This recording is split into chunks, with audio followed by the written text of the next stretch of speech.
What's up everyone, Lion Roar here, and in the Legends portal, we have 3 of the best heroes of the month ever printed, including Gravemaker, Albric, and Sashat, now with costumes. We have got to talk about this.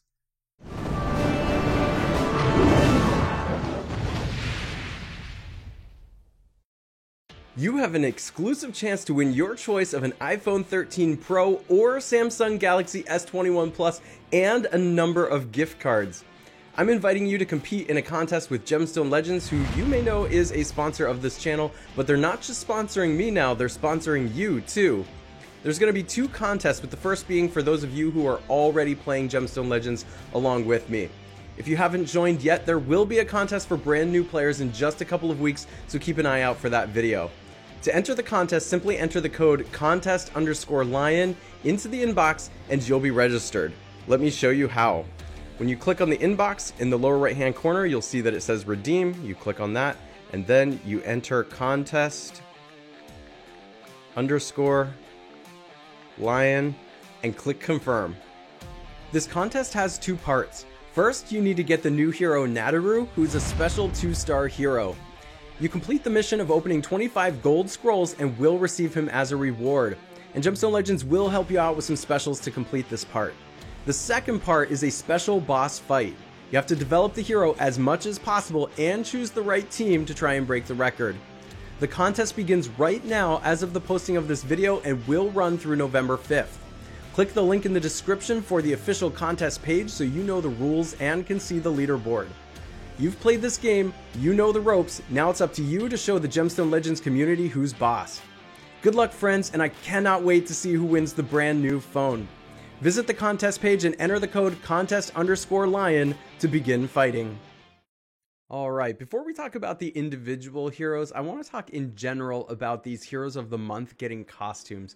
Because when this was first announced in beta, it caused a little bit of anxiety among players in the community, because how can you take some of the best heroes of the month that have ever been printed and then give them costumes on top of it? The costumes were meant for the Season 1 heroes to bring them up to speed. So how could we quickly turn around and do this? Well, definitely at the time I thought that was going to be a bad idea, and I think rightly so. Empires and Puzzles delayed putting these out, but here they are. So we're going to take a look at these. Gravemaker in particular is the one that a lot of people got stressed out about, because Gravemaker has always been one of the best heroes in the game. But having taken a look at them now, I think that now is an alright time to release these, if ever they were going to release these, because seeing the heroes that they've released over the last 8 or so months, they've been so ridiculously overpowered in Season 4 and in the events and things like that, that even the heroes of the month are lagging behind some of the new heroes coming out now. So, having said that, let's take a look at some of these individual heroes and decide at the end whether they're up to speed, maybe not powerful enough, or maybe overpowered. First, we have Gravemaker, who is of course a 5-star red hero. But this time with the costume is Paladin class. And that's important because it is going to boost their defense a little bit. I say there because there's been a debate in the community whether Gravemaker is male or female. Doesn't really matter. But Paladin class is what Gravemaker is going to be. Here is something interesting. They've now made a family for the year that the Hero of the Month was released. So this is going to be Legends 2018 family. And so what that is 1, 2, or 3 heroes give plus 10%, plus 15%, or plus 20% defense. And then there's a bonus for 2 or more heroes. You get Elemental Link that affects all allies, which is really cool, because typically the Elemental Link gives only that color's heroes the bonus. So now, potentially on a defense, everybody can get the Elemental Link, which is kind of cool. And of course, there is a costume bonus that goes along with this, with increases to attack, defense, health, and mana. That's really important, especially the mana part, because that can change how many tiles it takes for a hero to go off potentially. Attack is 742, defense is 721, and HP is 1477. All right, so this defense stat is a little bit on the lower side for a hero in this day and age. to be released. It used to be high, but now it's kind of low. However, with the 2018 boost that's giving that increase to defense and the Paladin class, this is actually going to be okay. The special is Dust to Dust. It is still very fast, just like the original version. Deals 115% damage to all enemies. All enemies receive 274 burn damage over 2 turns. This is a pretty good special. And then Elemental Link gives all fire allies plus 5% attack and plus 5% defense for 6 turns. This effect can't be dispelled. All right.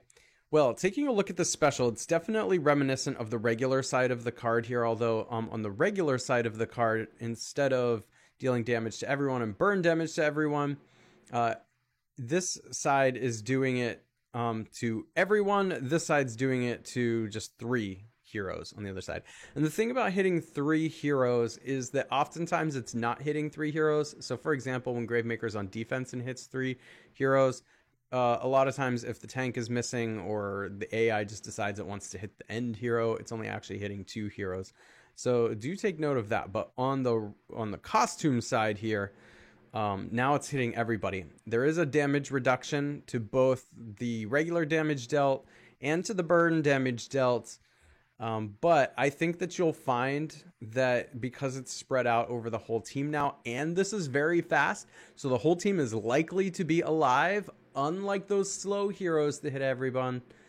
This is going to be a very good special. On defense, being at the tank or flank, I mean, this isn't really a tank hero, but in certain like war conditions, for example, where you are using red tanks potentially, this could be a relatively powerful hero. Gravemaker used to, even just hitting 3, burn teams down all by itself.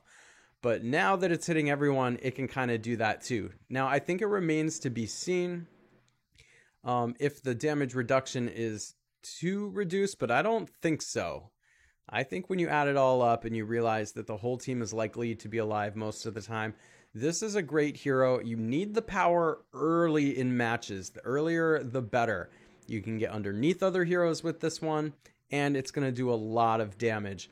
I think this is a great costume. I think this is an A as far as costumes go.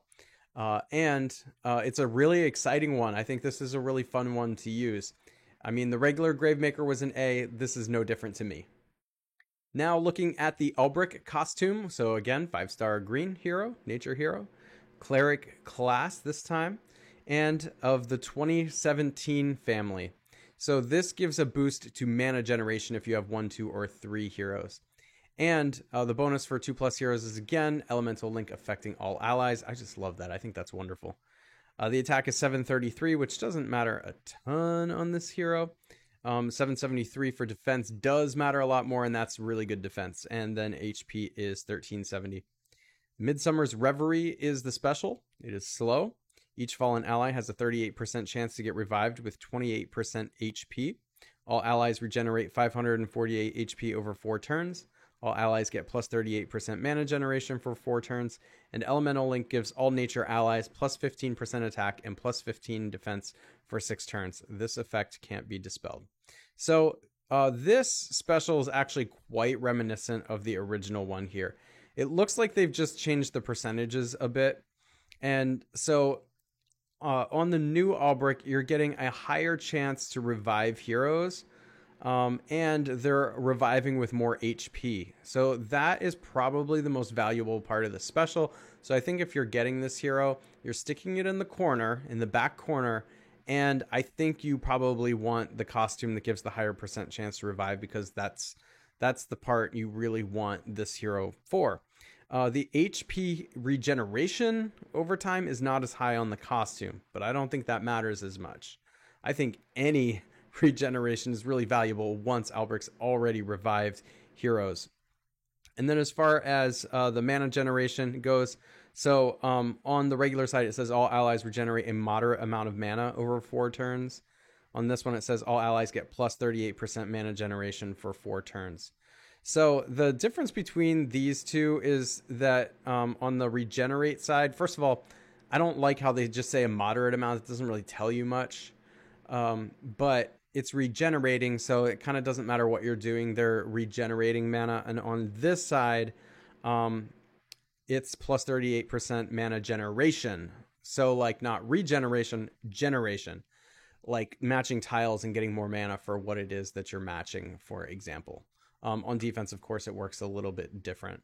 But I like that this one's saying 38% mana generation instead of just a moderate amount, because moderate amount doesn't really tell you anything. So all in all, I think that this costume looks a lot like the original one.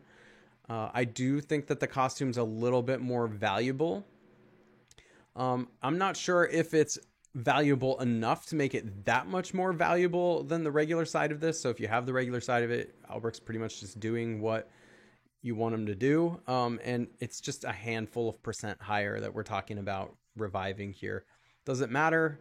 I mean, when we're talking out of like 100 matches, it's like a couple more matches you'll get the revives. You know what I mean? So like, I don't know how much more valuable it is, but this is a good hero. It's been used for a long time. People still use him. You know, I think Mother North and Heimdall have kind of overshadowed Alberic a little bit. And if I give A's to those other two because of how frequently and how long you've seen them in lineups, then Alberic is probably an A-, including the costume. Both sides of it at this point in the game are probably A-. Very good, but not quite up to the absolute best standard you could possibly have for this type of effect. And lastly, we have the Seshat costume. She is a 5-star legendary purple hero, just like before. Dark hero. Some people like the color. Some people like to just call it what it's supposed to be called. Whatever. Barbarian class this time. 2019 family. So this is giving a boost to attack. And again, the elemental link affects everyone, which I love. The costume bonus, as with all the other costumes, so take note of that. And then we have this passive here, has an innate resistance against mana reduction.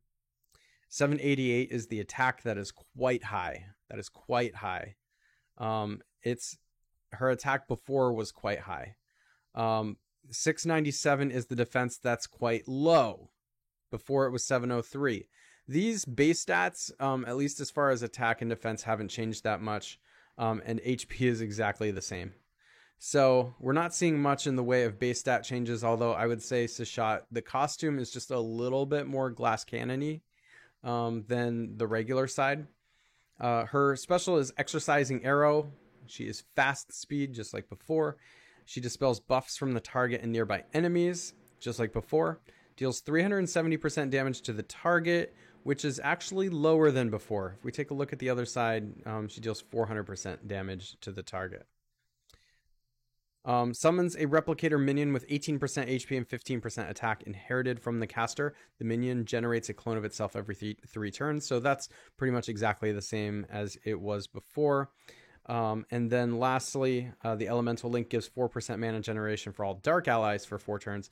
The effect can't be dispelled. So interestingly, this costume is like new art.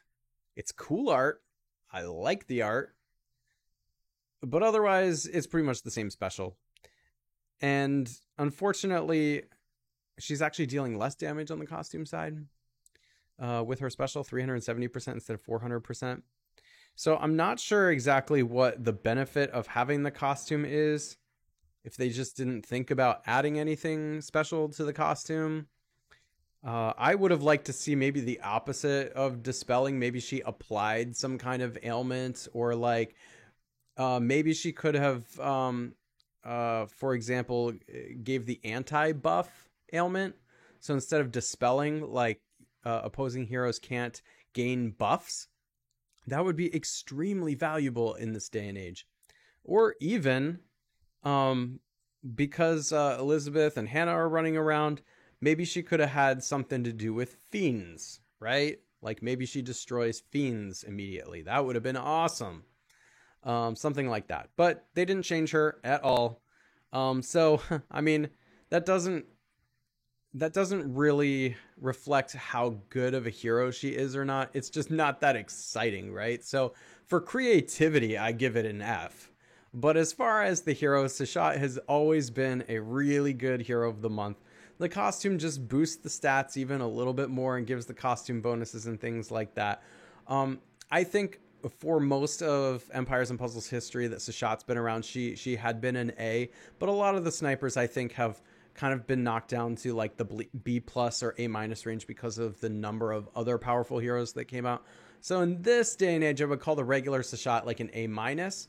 And I think since this Sashat is like no different, this Sashat is also an A minus. All right. Well, let me know in the comments what you think. Did you get any of these heroes? If you did, what do you think of their specials now that you've been able to start working on them and playing around with them? I'd love to know. Also, if you haven't already, please consider hitting that like button, subscribing, hitting the bell notification so you know when I drop new videos or go live, and I will catch you in the next one.